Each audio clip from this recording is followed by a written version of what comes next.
ಇದ್ದಂಥದ್ದು ಆಗ ಶೇಷನ್ ಕಾಲ.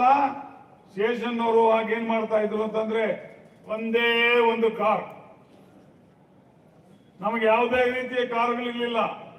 2 ವೀಲರ್ ಅಲ್ಲಿ ಕ್ಯಾನ್ವಾಸ್ ಮಾಡ್ತಾ ಇದ್ವಿ. ನಾನು ಮತ್ತೆ ನಮ್ಮ ಚಿಕ್ಕಪ್ಪ ಸುಬೇಗೌಡ ರಾತ್ರಿ 2 ಗಂಟೆನಲ್ಲಿ ಚಮಕಲಹಳ್ಳಿ ಅನ್ನೋ ಊರು, ಇವತ್ತಿಗೂ ಕೂಡ ಚಮಕಲಹಳ್ಳಿ ಸುನಪಕೊಂಟೆ ಅನ್ನೋ ಊರು ಇದಾರೆ. ನಮ್ಮ ಸುನಪಕೊಂಟೆ ಬಾಂಧವರು ಈಗ ಬಂದಿದ್ದಾರೆ. ಆಗ ನಮ್ಮ ಪಕ್ಷ ಅಲ್ಲಿ ಇರ್ಲಿಲ್ಲ. ಸುನಪಕೊಂಟೆ ಊರಿನಲ್ಲಿ ನಮ್ಮ ಪಕ್ಷ ಇರ್ಲಿಲ್ಲ.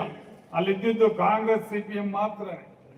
ಅಂತ ಸಂದರ್ಭದಲ್ಲಿ ನಾನು ನಮ್ಮ ಸುಬೇಗೌಡರು ಅಲ್ಲಿ ಏಜೆಂಟ್ ಏನಾದ್ರು ಮಾಡಿ ಇರಬೇಕು ಅಂತ ಹೋಗ್ತಾ ಇದ್ರೆ ರಾತ್ರಿ 2 ಗಂಟೆಗೆ ನಮ್ಮ ಆಲಂಗೂರು ಶ್ರೀನಿವಾಸ್ ಅವರು ಬಂದ್ರು ಕಾರಲ್ಲಿ.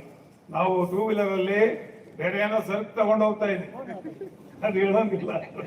ಅಲ್ಲಿ ಕೊಡೋದಿಕ್ಕೆ ತಗೊಂಡು ಹೋಗ್ತಾ ಇರ್ಬೇಕಾದ್ರೆ ಬಂದ್ ನಿಲ್ಸ್ಬಿಟ್ಟು, ಏನಪ್ಪ కందమ్మగాళ్ళు ఇంచేపులో పోతా ఉన్నారు యాలప్ప ఎంతందు ఏం చేసేది కార్లు లేదన్నా ఇట్లా 2 వీలర్లో పోతా ఉన్నాము, ఇట్లా ఏಜೆಂಟ್ లేదా ఆడ.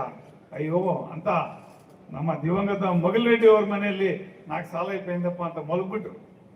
ನಾನು ನಮ್ಮ ಸುಬ್ಬೇಗೌಡ 140 ಕಾರಲ್ಲಿ ಹೋಗಿ ಅದೇ ಊರಲ್ಲಿ ನಮ್ಮ ಬೈಪ್ನಳ್ಳಿ ಚೆಂಗಲರಾಯ ಅಂತ ಅವರನ್ನ ಎಲ್ಲರನ್ನು ಎಬ್ಬಿಸಿ, ಆ ಒಂದು ಸಂದರ್ಭದಲ್ಲಿ ಎಬ್ಬಿಸಿ